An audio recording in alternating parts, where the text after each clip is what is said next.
দ্বিতীয়বারের মতো এলিয়েন সাদ্দাম ভাই স্ট্রাইকার পেয়ে গেলেন এবং বেইজের গুটি টাচে একটি গুটি পকেট করলেন, আর একটি গুটি উঠিয়ে নিলেন।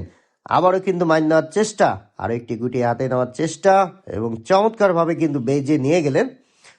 তবে এবার কিন্তু ডাবল বেইজে খেলার চেষ্টা, দুটো একই সাথে পকেট করতে চাচ্ছেন এলিয়েন সাদ্দাম ভাই। লাভলি শট, বিউটিফুল, একেবারে দুটো স্ট্রেট ফরওয়ার্ড কিন্তু পকেট করলেন। আবারও লং রেঞ্জে নো, সহজ গুটি মিস করলেন এলিয়েন সাদ্দাম ভাই। স্ট্রাইকার চলে আসলো খুলনার সাইফুল ভাইয়ের হাতে এবং তিনিও কিন্তু সহজ মিস করলেন প্রতিপক্ষের গুটি ডাউন দিতে গিয়ে। তেরোকাদার লোকাল প্লেয়ার জান্নাত ভাইয়ের হাতে স্ট্রাইকার এবং ডাবলিংয়ে স্ট্রেট ফরওয়ার্ড, তবে একটি গুটি কিন্তু পকেট করতে সক্ষম হলেন। খুলনা সাসিবুনিয়ায় 16 দলীয় ক্রাম টুর্নামেন্ট অনুষ্ঠিত হচ্ছে। 3000 টাকা এন্ট্রি ফিতে হাড্ডাহাড্ডি লড়াই চলছে। আবারও মাঝমাঠ থেকে অ্যাঙ্গেল করে দারুণ স্লিপ শট ছিল, শিওর শট, লাস্ট গুটি পারবে কি জান্নাত ভাই এখান থেকে অ্যাঙ্গেলে? পরাস্ত হলেন, পারলেন না।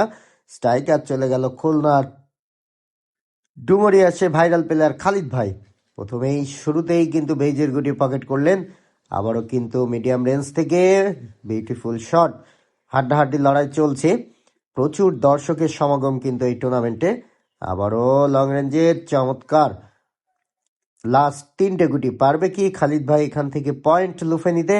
সেটি দেখার বিষয়। অসাধারণ, আরও একটি গুটি পকেট করলেন। দারুণ একটি স্লিপ খেলবেন না, ছেড়ে দিলেন পার্টনার, অনেক ভেবে চিন্তে কিন্তু ছেড়ে দিতে বললেন, তবে মনে হয় ভুল করলেন। সাদ্দাম ভাই সাদা গুটি কি রাখবেন সেখানে, সেটি দেখার বিষয়। তবে প্রতিপক্ষের গুটিগুলো কিন্তু চান্স করিয়ে ফেলেছেন।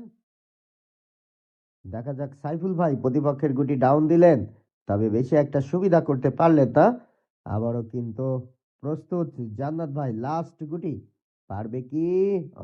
নো, পকেট রিং করলো, কিছু করার নেই।